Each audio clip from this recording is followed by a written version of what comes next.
Welcome to the NPC Energy Podcast. This is the show where we dive into that fascinating idea.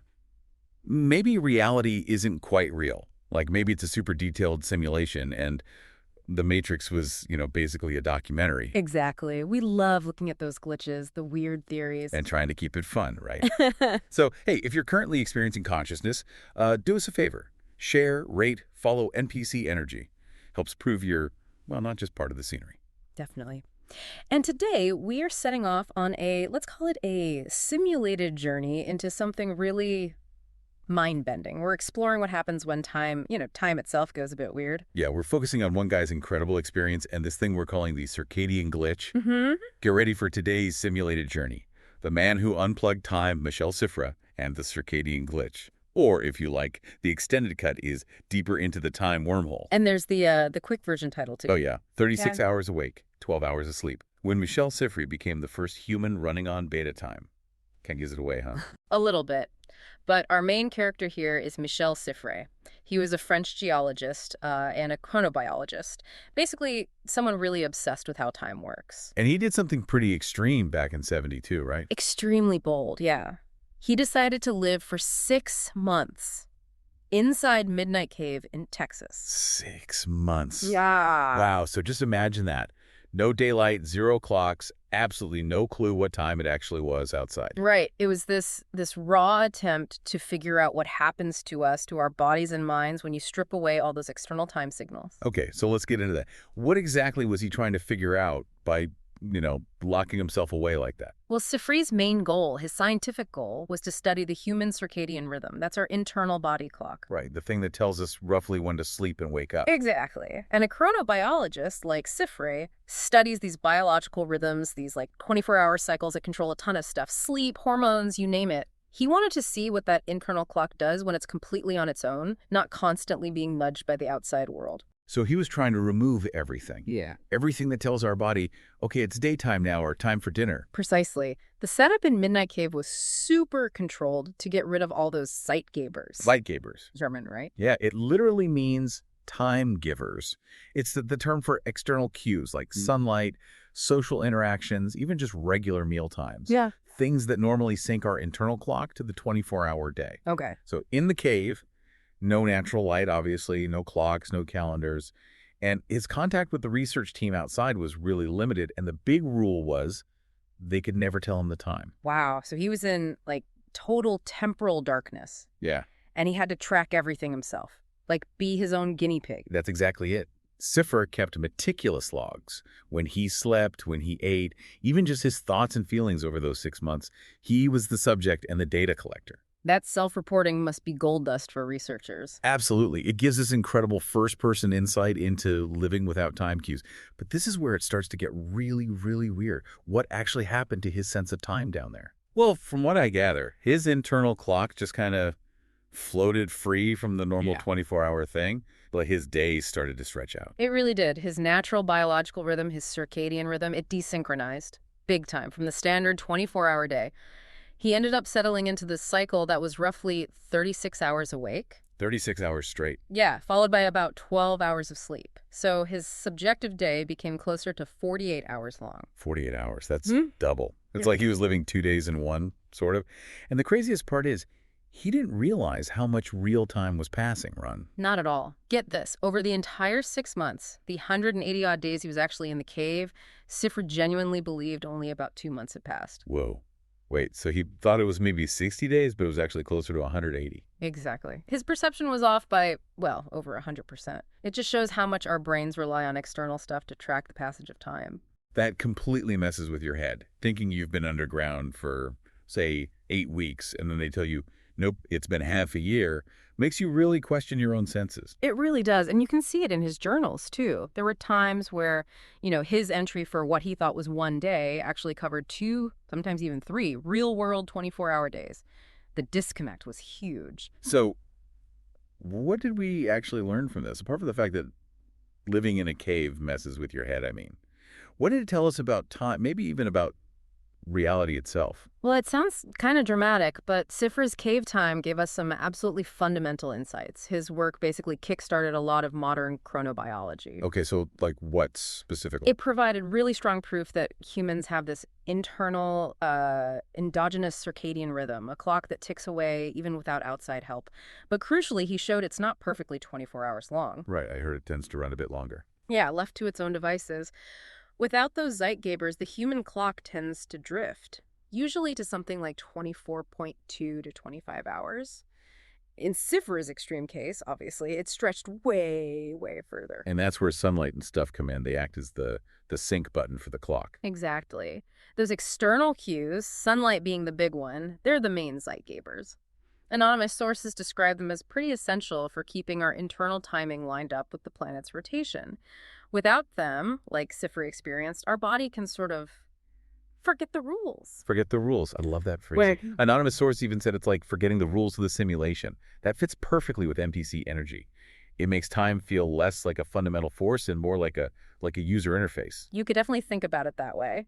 Anonymous sources have thrown around terms like UI overlay or a shared illusion, even a clock-themed skin mod for how we experience reality. A skin mod. Yeah. Hey, It suggests that our sense of time moving smoothly forward at a steady pace might be, well, a kind of collective agreement, heavily tuned by these external things that keep us all marching together.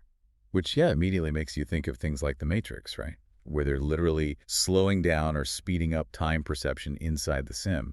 Siffre's experience feels like a real-world version of how fragile that perception is. The parallels are pretty striking, yeah. I mean, if just taking away light and clocks can warp our time sense so drastically, it definitely makes you wonder about the underlying structure of our reality, how it's built. And it forces you to look at everyday things differently, like the 9-to-5 grind. That schedule isn't exactly aligned with our natural biology, is it? Not really, no. Anonymous sources point out it's basically a social invention, an economic one. It wasn't handed down by nature. It forces most people onto this rigid 24-hour clock, even if their internal rhythm might naturally prefer something slightly different, maybe shifted earlier or later. So maybe those of us who really struggle with mornings or just feel out of sync with the standard workday, maybe we're not lazy, we're just running on a slightly different internal clock. Are we the poor NPCs stuck on factory settings while others are somehow, like, time hacking? That's a really interesting way to frame it. Siffre's work absolutely highlights that potential clash between our biology and the way society structures time. It hints that there might be a much wider spectrum of natural chronotypes than we usually admit. Okay, so this wasn't just some weird, isolated experiment. It had real consequences, actual applications. Oh, absolutely. Siffre's research turned out to be incredibly important for several fields. Anonymous sources mention its huge relevance for space travel, for instance. Ah, NASA and astronauts. Yeah. Makes sense. Right. NASA was keenly interested because they needed to understand how to keep astronauts healthy and functional when their day-night cycles are completely thrown off in orbit or on long missions. Yeah, no sunrise alarm clock on the space station. Exactly. And his work also pushed sleep research forward massively. Understanding sleep disorders, why regulating our rhythms is so vital for health. Plus, these kinds of time isolation studies, sometimes called Siffre protocols. Free protocols, okay. Yeah, they've been adapted for all sorts of things. Studying people doing shift work, simulating long deep-sea submarine missions, prepping for potential Mars colonies, even looking at the effects of really long VR sessions. Like VR immersion, that's fascinating. You can totally see how you'd lose track of time completely lost in a virtual world, like a voluntary mini Siffre experiment. Totally. Anonymous sources even coined the term MICRO-SIFFRE mode for gamers pulling those epic all-night sessions where time just vanishes. That MICRO-SIFFRE mode, I like that. It really drives home this idea that society runs on these shared time agreements, and when you fall out of sync, things get tricky. More than tricky, potentially. Anonymous sources suggest that when you desynchronize like that, it can actually reveal the underlying structure, maybe even the seams in the code of our shared time reality. It highlights how much of it is constructed. And, Siffre himself didn't just experience time weirdness. There were psychological effects, too. Oh, yeah. Like what sort of things? Well, he reported experiencing hallucinations down there, hearing things, maybe seeing things that weren't there, periods of depression, too, which is understandable. And anonymous sources also bring up this idea of a potential fragmentation of his identity. Like his sense of self started to fray a bit under that extreme isolation. Wow. So without that steady beat of time, maybe our own consciousness starts to wobble, which leads to this really wild idea anonymous sources mentioned. Could time itself be a kind of control mechanism, like DRM for reality? Yeah, the glitch core theory, as they playfully dubbed it. The idea is that linear time, the way we experience it, might function a bit like digital rights management for our consciousness. How so? Well, think about it. Time dictates when we do things. It's enforced externally, schedules, clocks, deadlines. It kind of herds our experiences into these predictable loops. Day, week, month, year. So breaking that cycle, like Siffre did, is like breaking the control. That's the core idea, yeah. Anonymous sources frame Siffre as someone who, in a way, pirated reality, or maybe jailbroke his consciousness by unplugging from the mainframe's master clock, that shared agreement on time. The thinking is maybe he booted into a more raw, organic, unbound state of being. It's definitely out there. Yeah. But his experience, it really does make you think, doesn't it? Especially at those times you pull an all-nighter or lose a whole weekend to a project.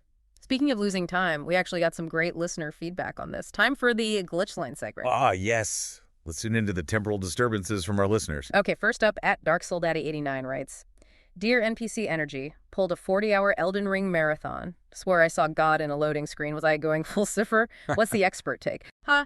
Well, anonymous sources would say that is pretty much textbook cave NPC behavior. Her advice. Maybe some melatonin, and definitely write down what God looked like in that loading screen, for the lore. Excellent. Next, at Chrono Cowboy asks, my boss schedules Monday morning meetings with relentless precision. Is she basically just a glorified time cop enforcing the simulation's clock? Oh, anonymous sources give that a resounding yes. They jokingly suggest nominating her for Temporal Enforcer of the Month and maybe, stage a small silent rebellion by being mentally 5 minutes late. Love it. Okay, last one. At Basement Corkle wonders, if I commit to living in total darkness, fueled only by Red Bull, what happens? Do I become the next Siffre or just a Reddit mod? Well, anonymous sources reckon the outcome is likely one or the other. Either way, at Basement Torkel should probably expect the concept of Wednesday to become quite abstract. Fantastic. Real-life glitches abound. Okay, so as we wrap up this particular simulated journey, what are the big takeaways from Siffre's dive into timelessness? Well, I think the main things, drawing from anonymous sources, are 1, time might be way more bendy than we usually think. 2, clocks are basically just external gadgets we use to stay in sync. 3, our bodies do have their own clock, but it's kind of imperfect and drifts without cues. And 4, Siffre. He was like an early pioneer, a time hacker. What about feeling out of step with the 9 to 5? It could just mean you're running a slightly different time kernel, as anonymous sources put it. The big message is you're not broken. You're just maybe not syncing perfectly to the main system clock, and that's okay. It's like we need a patch update for our internal clocks. And Siffre kind of went into the void so we could figure out how to maybe tweak our own schedules, embrace our inner cave time, which brings us to our final chewy thought for you to ponder. Lay it on us. Are your dreams just server maintenance kicking in overnight? And if they are, who's patching the bugs? Ooh, that's a good one. Definitely something to mull over. And maybe ask yourself, when you lose track of time, is it just fatigue, or is your internal clock doing a little Siffre-style drift? Could you handle a cave run? Would you start doubting Wednesdays exist? And next time you're late for a meeting, maybe your boss is just running patch 1.0 of time perception. Food for thought. Indeed. All right, that's us for this trip. Welcome to the Glitch, baby. Join us next time on NPC Energy. We'll be asking, can you actually use jet lag as a weapon to escape the simulation? Spoiler, the TSA is apparently not keen on that theory. Huh. Until then, just remember, Michel Siffre crawled into that cave so you could, maybe, one day, reprogram your Google Calendar. You're not late, you're just running on cave time. Exit the cave, Glitchlings, but keep the weirdness with you.